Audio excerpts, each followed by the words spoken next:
Okay, so today this video is just going to go over one folder in the fNIRS pre-processing pipeline, and that folder is actually folder 0, which is pre-preprocessing. Like I said pre too many times.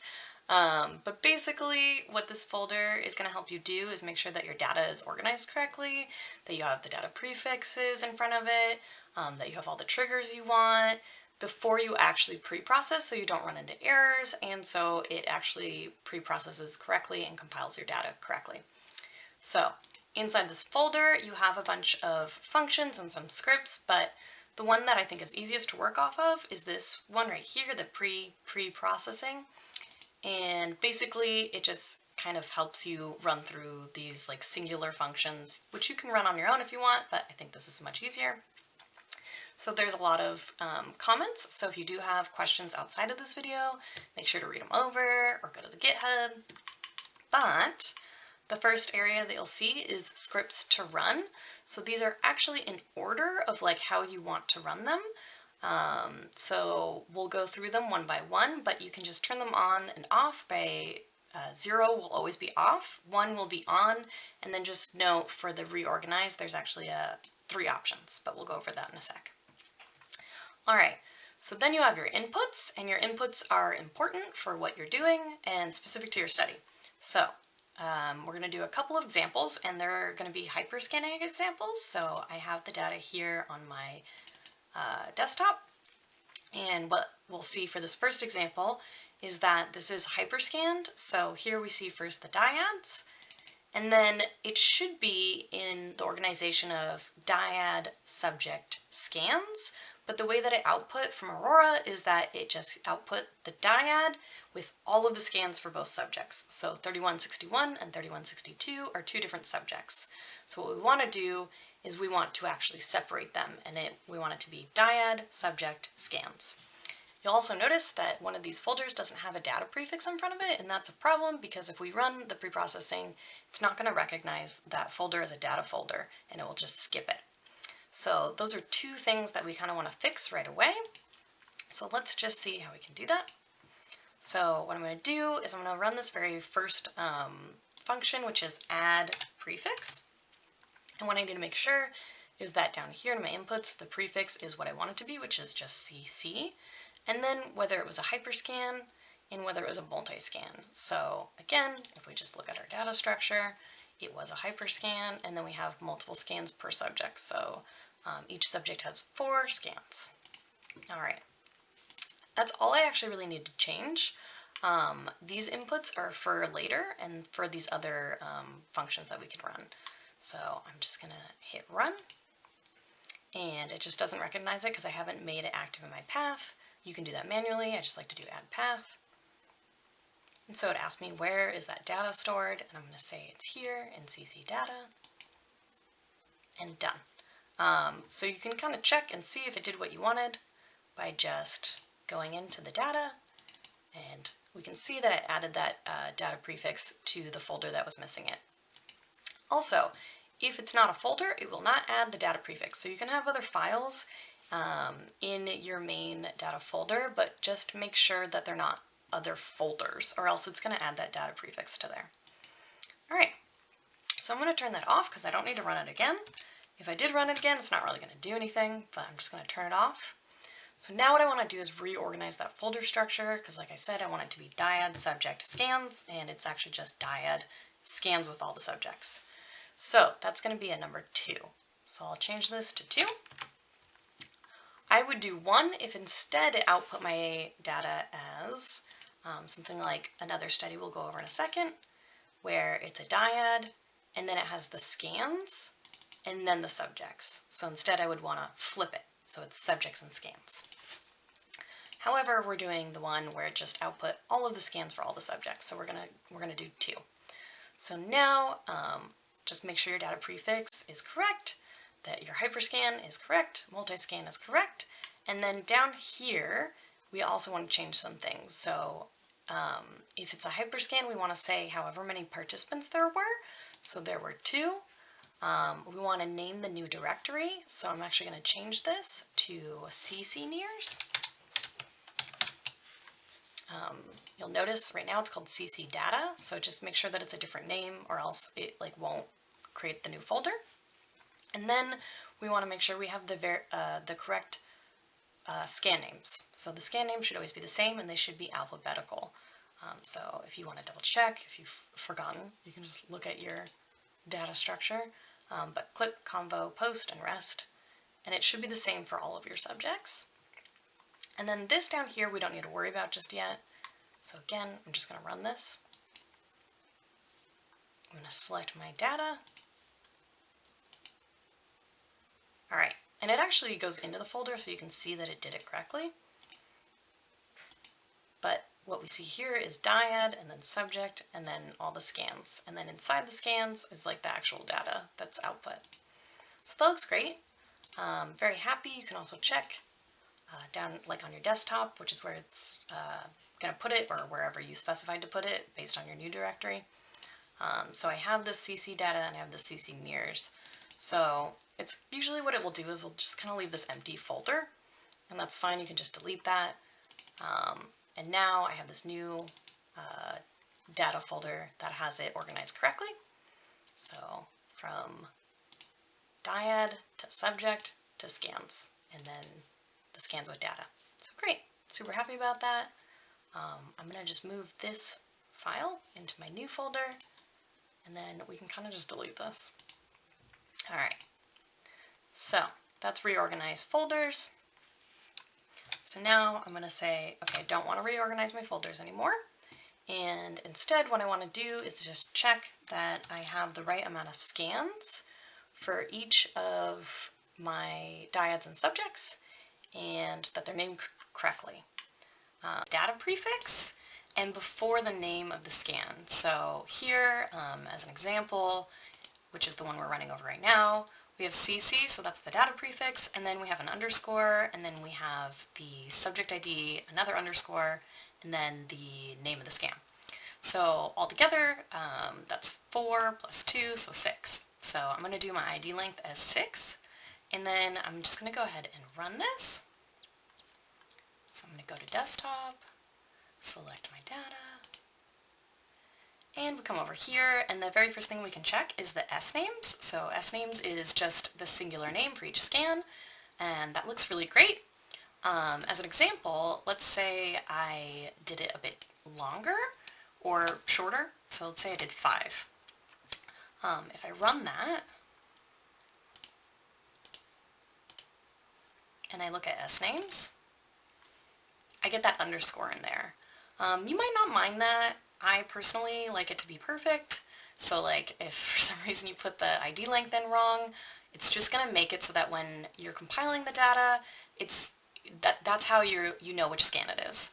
It's not the end of the world if you get it wrong, so if you were to do a little bit long, let's just see what that looks like. Do CC NIRS, look at S names again. So here, when you start going a little long, it starts to chop off the first character of the scan name. So just keep in mind, your ID length is everything after that data prefix, and then every character before the name of the scan. So this is just also a good thing to keep in mind when you're naming your folders. If you're using this pre-processing script, it should be data prefix, steady ID, if you have steady IDs, and then the scan name. So the scan name should really always be last if you're using this pre-processing script. Alright, so I'm going to change that back to 6 because that's the correct one. We're going to rerun it real quick again. And so just double checking. Great, scan names look perfect. Alright. And then also you can see over here, this is the scan count. So this is counting how many scans per subject and per dyad. So the rows are going to be dyads, and the columns are subjects. So for subject 1, dyad 1, we have 4, same with 2. If you have more than 2 subjects per, let's say you're hyperscanning, you're doing like a triad or a quad, it's just going to add columns. And then, you know, if you have more dyads or triads, it's going to add more rows. Alright. You can also look at if the scans are named correctly. Just like a quick way to check if like maybe something looks a little off. Alright, so that looks good. So now I'm going to turn off that scan check, and now I'm going to actually check to see if all the triggers that I want are present in each of those scans. So I'm just going to run it again. It's the correct folder. And I collected this with the NIRS Wart 2, or if you have a .NIRS file. And what it does is it actually puts this into your data, this trig info, but it also puts it here. And we can kind of look and see if our triggers look good. So just note, so each row is a scan, and then if you have a dyad, it's going to say which is, it's going to say like, okay, row 1, column 1 is dyad 1, subject 1, and then row 2, column 1 is dyad 2, subject 1, and so on. So just giving you the structure in case you forget. It's kind of the same with subject number. And then we have our actual triggers. So if you remember, row 1, column 1, dyad 1, subject 1, and then so row 2, column 1 is dyad 2, subject 1. So what you'll notice here is that I'm missing triggers for some people. And that's because sometimes when you're using Aurora, it will put the trigger only in one subject. And that's kind of annoying because if you pre-process, it's only going to trim one of the subject's data, not both of them. And you want it to trim both of them. What is nice is that it's the same exact trigger time. So really what we need to do is just duplicate this trigger into subject 2. And then it's the same here, where we just want to duplicate this subject 2 trigger for dyad 1 into subject 1, dyad 1 here. So that could be a very time-consuming task, but what I did was made a script for that. So what we're going to do is we're going to turn this on to duplicate those triggers. And it doesn't matter if it's subject 1 or subject 2, it's just going to find the subject that has a trigger and it's going to duplicate it. So, and it's going to only duplicate the first trigger. So if you notice, actually, this one has multiple triggers. So actually there's only one trigger for the first subject of both dyads, but for the second subject and dyad 1, there's 2 triggers. And I think I can't remember if I made it so that it duplicates both triggers, but we'll see. But basically, if we're using our first trigger as the one to trim, that's the one we care about. Alright, so let's see. So now I'm turning on duplicate triggers, nothing else is on. I'm going to rerun this. Alright, and then what I'm going to do is I'm going to actually turn that off and turn trigger check back on. So it's going to rerun the trigger check and it's going to give me that new triginfo.mat. So I just run it. Alright, so now I'm going to look at this trig info and hopefully it should be duplicated. Perfect. Great. Both my subjects from the same dyad have the same trigger. And you can double check for your combo, like looks great. So let's go down here. Down here, so it's going to duplicate all your triggers. I couldn't remember. But that's fine. When you pre-process, you say trim based on my first trigger, or trim based on my last trigger. This is just a quick way to duplicate those triggers if Aurora isn't putting it into both of the hyperscan subjects. And that is all for that one. So now let's take a look at a little bit different of an organization. So I'm going to set everything to 0 for a second. So earlier we looked at the fNIRS one where it was outputting in the dyads like all of the subjects and scans into just like separate folders.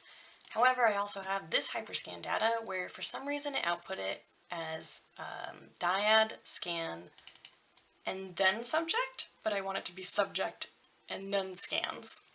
So we can also see all the data in there, that's great. So let's start anew and we're going to change our data prefix to IPC, or sorry, I think it's actually SD. Yes. We're going to change that to SD. It's my data prefix. It is a hyperscan and a multiscan. I'm just gonna do add prefix. Not even sure if I need to right now, but these are the 3 things I just need to make sure are correct. So I'm gonna select the correct one, which is down here, this SD data. You can also double click into it if you want. And so you don't really see anything done, but if I wanted to go look at my data, I could. It's in my desktop, and I just go to SD data. Seems fine. Nothing's really changed. I had all my data prefix up there, but it's just a good one to run. So I'm going to turn that off.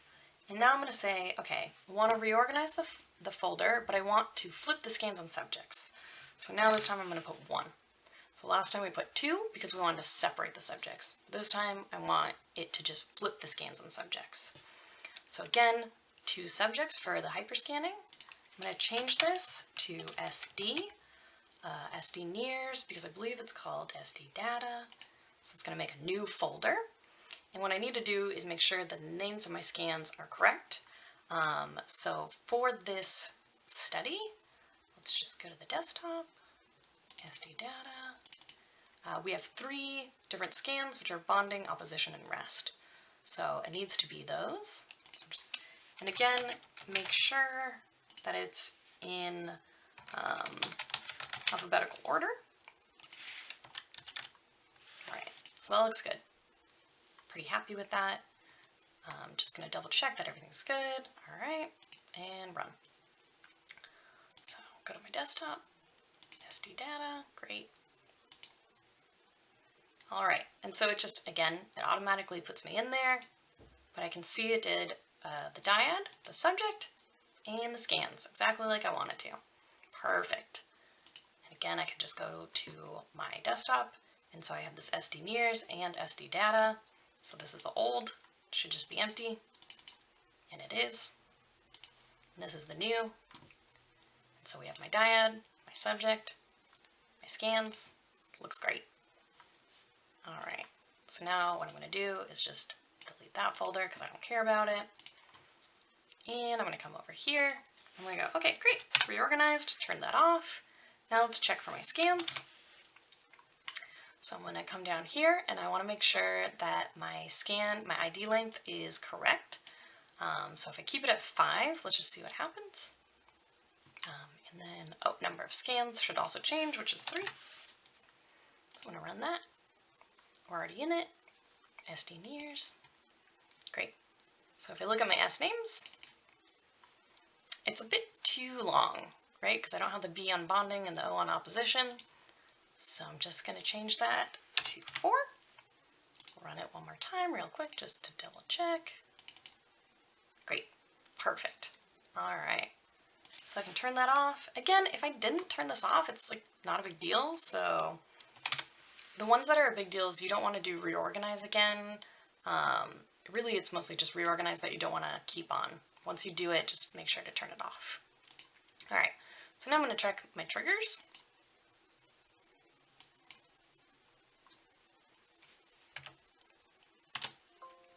And I ran into an error because I just, I think, let's see. Why did I run into an error? We got 2 and 4 and 3. Let's do, did I not select? No, that's correct. Oh, I ran into an error because I didn't collect it with the NIRS Port 2. This data is collected with the NIRS Scout, so I'm going to hit OK. And now it's going through it, thank goodness. I was like, what did I do? So just always remember, if you collect it with the NIRS Scout, it's not going to have a .NIRS file, and so you have to it will use a different function. It's also a little bit slower in going through the NIRS Scout because of the way that it pulls the data, but that's fine. So we're just going to wait for that to finish.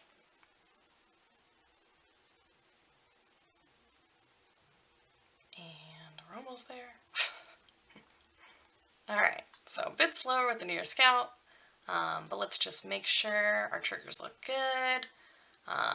So again, it's kind of, I hadn't mentioned this, which is the scan length. So the scan length is how long is each scan based on the first trigger. So you can kind of get an idea, and this is in frames, so you do need to know the frames, the sampling rate. But if your scan was 20 minutes long, it's going to be your sampling rate. It's like 20 times 60 seconds times your sampling rate. Just get an idea of like something looks off based on your triggers. Alright, so I'm going to look here, and both of my subjects and in each dyad have the same triggers, which looks great. Looks great. And you can actually even tell, like, the rest was much shorter. It was like 5 minutes, whereas these two look really similar because they were both 20 minutes. Very happy with that. So I don't need to run the duplicate triggers for this because I use the NIRS Scout, and the NIRS Scout actually puts the trigger into both subjects, so that's not a problem. So now I'm good. I'm ready to actually do some pre-processing with this data. So I have some sample data here on my desktop with the data prefix IPC. I have 30 subjects, and then within the subjects I have 5 scans. So let's change some of those inputs. So first I'm going to change the data prefix, which is IPC. It's no longer a hyperscan, so I'm going to change that to 0, but I'm going to keep multiscan 1 as it does have multiple scans. And then if you're not doing hyperscanning, or if you have a triad or quad or whatever, you don't really have to worry about this chunk of data, or these variables here, as it won't really run any of them. However, you do want to make sure your ID length is correct. So for this one, it's that after IPC, it's an underscore, and then there's 3 digits for the subject. So if we want to just look one more time. So it's an underscore, 3 digits for the subject number, and then another underscore before we get to the scan name. So the ID length there is going to be for 5. So I'm going to change that to 5. My number of scans is also 5. And then up here, I'm just going to choose what I want to do. So I'm not really worried about the prefix. I know that it's already on all the folders. I don't need to reorganize, as this is single subject, and you really only use that for hyperscanning. But I am going to run a scan check. So I'm going to turn that on. I'm going to run it. Select that folder, IPC data.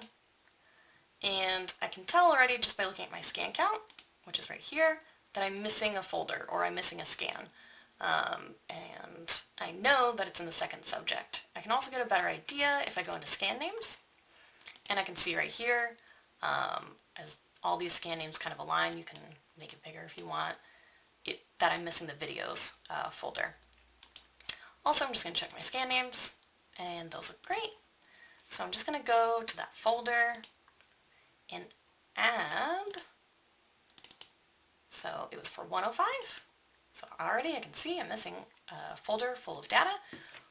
So hopefully I already knew that, but for pre-processing I do need to add that folder so it doesn't error out. So I'm just going to do IPC 105 videos. Boom.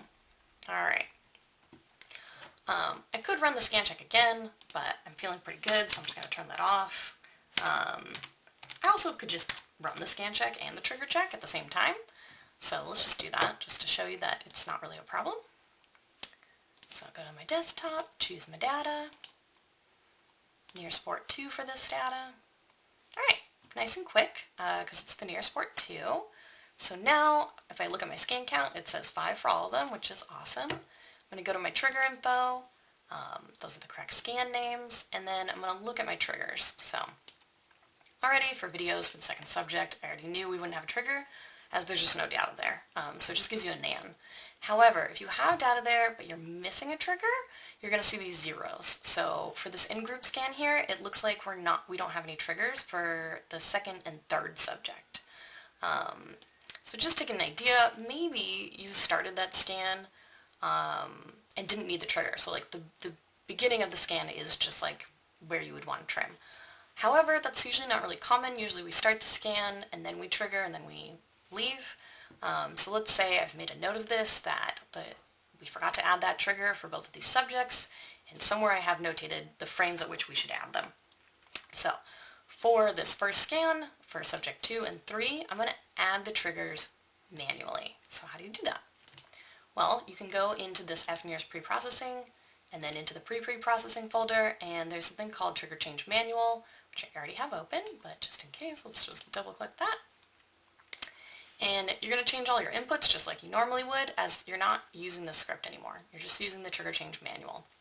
So I've already changed it to IPC, ID length 5, it's not a hyperscan, we have 5 scans. So what's important here is G is going to be your dyad, so if it's not dyadic or it's not triadic, make sure you enter 0 for single subjects. And then what we're going to do is we're going to change it subject by subject. So we have two subjects to change. So I'm going to start with just the second subject, and it's the first scan. If it was the second scan, I would put the second too, but it's the first. So that's all you need to change, and then just go ahead and run it.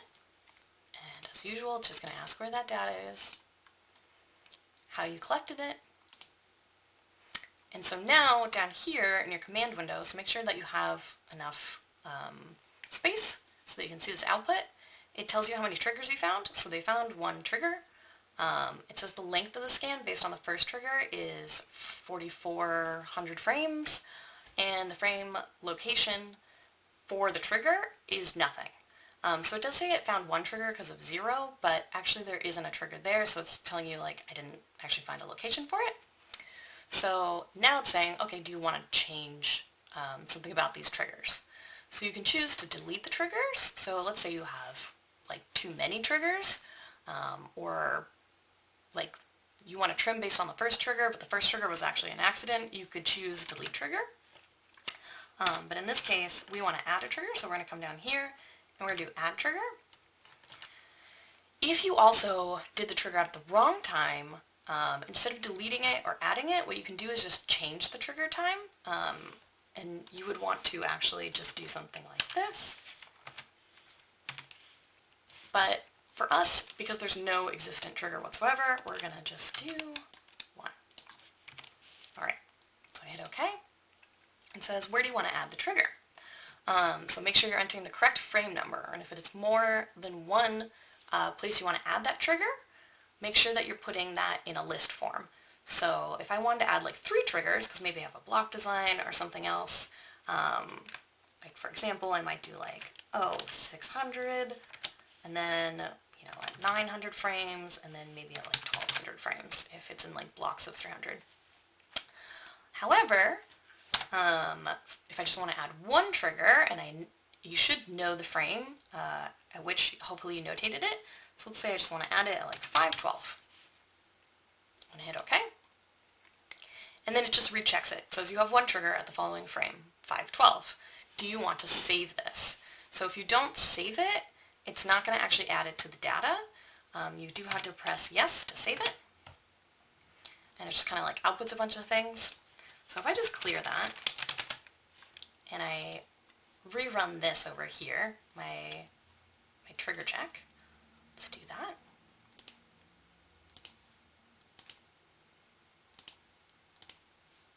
And then I look at my trigger info.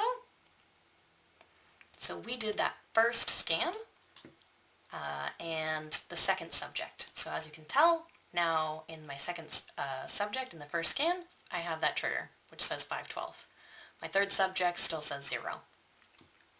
So this isn't like, if you're missing a lot of triggers, this can be a little bit annoying, but if you only have like a handful of triggers to change, this can be pretty easy. And maybe I'll show you an example of just, let's see if we can actually just change that 0. So let's do subject 3. I'm going to just run this again.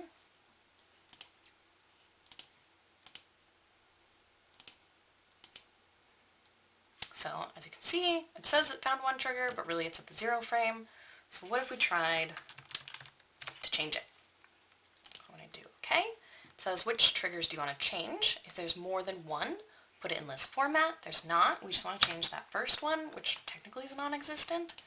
And we're going to change that to like 600. So that doesn't work because there's not an actual true trigger there. So that was just to show you that like if you don't choose the right thing, it's not going to work for you. So instead what we're going to do is do add trigger. So now I'm like, I want to add 600 because there is no trigger, and boom. Great. Alright, come back over here. I'm just going to rerun that trigger check. Look at my trigger info. Perfect. So now I have one trigger for every subject and every scan, except for that video scan for the second subject because it doesn't exist. So now it's ready for pre-processing. Awesome. All right, so that's how you do single subject. It's pretty easy, and hopefully this has been somewhat helpful. Not everything is automated yet, but this will actually help a lot with making your pre-processing a bit faster. If you do have any questions, make sure to check the GitHub, and then if you really can't figure it out, my email is there and you can email me and ask me any questions. All right.